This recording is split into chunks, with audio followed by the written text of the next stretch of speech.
ओम नमस्ते जी। आइए आज की चर्चा प्रारंभ करते हैं। ऋग्वेद का ये मंत्र है ओम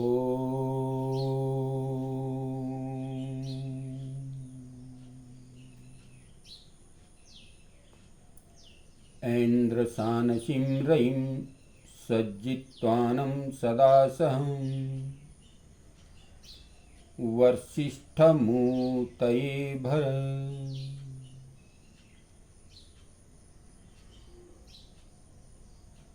शब्द।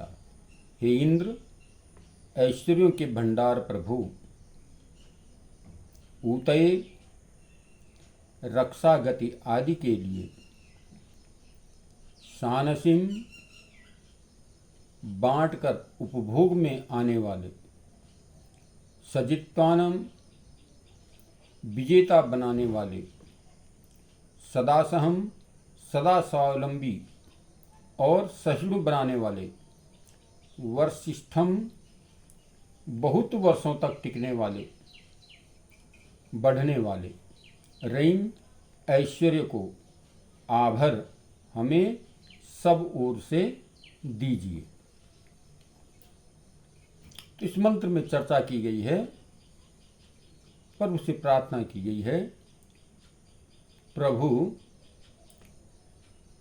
धन धान्य की प्रार्थना इसमें की गई है प्रभु से, लेकिन वो धन किस प्रकार से हो, इस पर 4 प्रकार की जो है व्यवस्थाएं की गई हैं।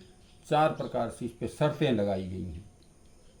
और वो है, पहला कि धन बांटकर खावें। दूसरा है, धन को प्राप्त करके विजेता बने। तीसरा है, धन प्राप्त करके सहनशीलता और स्वावलंबी बने।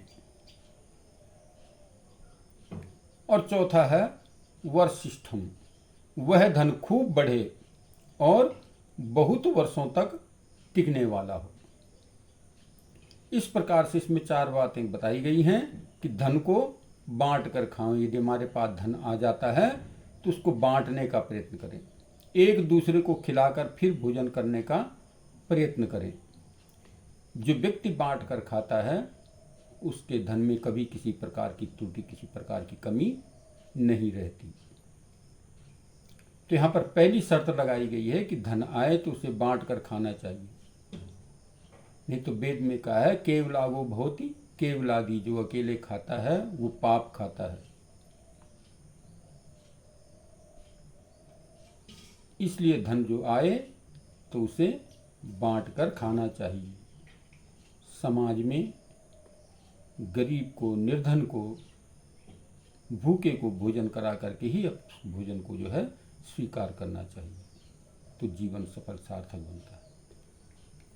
दूसरी शर्त लगाई है कि धन को प्राप्त करके विजेता बने, यशस्वी बने, विजयी बने। अर्थात हम खूब धन बांटें, जगह जगह जो है हमारा यश फैले, तो तब जा करके जो है धन की सार्थकता होती है। धन को प्राप्त करके विजेता बने। बहुत सारे हैं। जिस प्रकार से वैदिक धर्म के विजेता महाशय धर्मपाल जी MDH के निर्माता आज हमारे मध्य में नहीं है, लेकिन उनका यश विजेता आज भी वो जो है तत्परता से बने हुए हैं। तो हम धन कमाएं, उसको बांट कर खाएं और इस प्रकार से विजेता बने।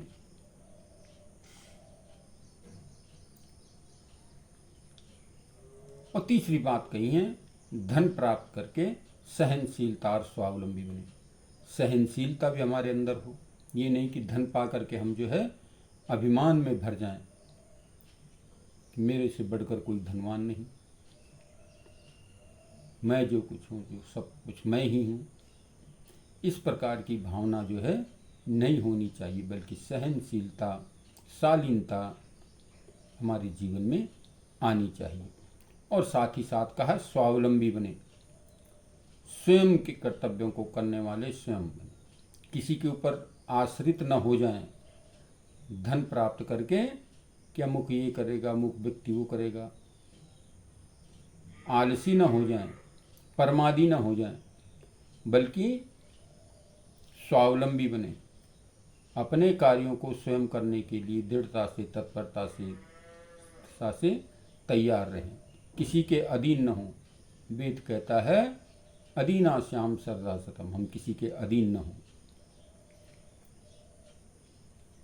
तो यहाँ पर ये बात कही गई है कि एक तो हमारे अंदर सहनशीलता उत्पन्न हो, दूसरी बात हमारे स्वावलंबी बने, हम स्वयं के कर्तव्यों को स्वयं करने वाले बने, किसी के ऊपर आश्रित न हो। आज धन पा करके बहुत सारे समाज में इस प्रकार के मनुष्य हैं जो एक दूसरे पर आश्रित हो जाते हैं। तो यहाँ पर ये बात शर्त रखी गई है कि एक तो सहनशीलता बने और स्वावलंबी बने, अपने कामों को खुद करने वाले बने, धन प्राप्त करके अभिमान में चूर न हो जाए कि अमुक व्यक्ति ये कार्य करेगा, अमुक से ये काम करवा लेंगे, धन दे करके उससे ये काम करवा लूँगा। नहीं, जो स्वयं के काम हैं उन्हें खुद ही करना होगा, स्वयं ही करना होगा। ये शर्तें इसमें रखी गई हैं, तीसरी शर्त इसमें रखी। और चौथी शर्त रखी गई है वर्शिष्टम, वह खूब धन बढ़े, खूब बढ़े, रईम आभार, ऐश्वर्य से भरपूर हो। हे प्रभु, हमें ऐश्वर्य से भरपूर कर दीजिए।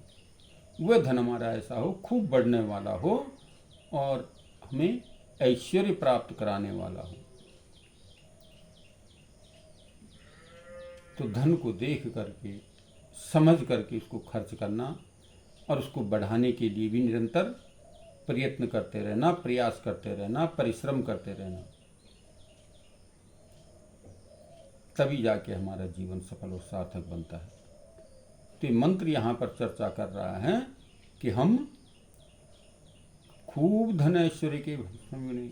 हे परमपिता परमात्मा, आप ऐश्वर्यों के भंडार हो, हमें भी धन भर दो, हमें भी धनवान बना दो।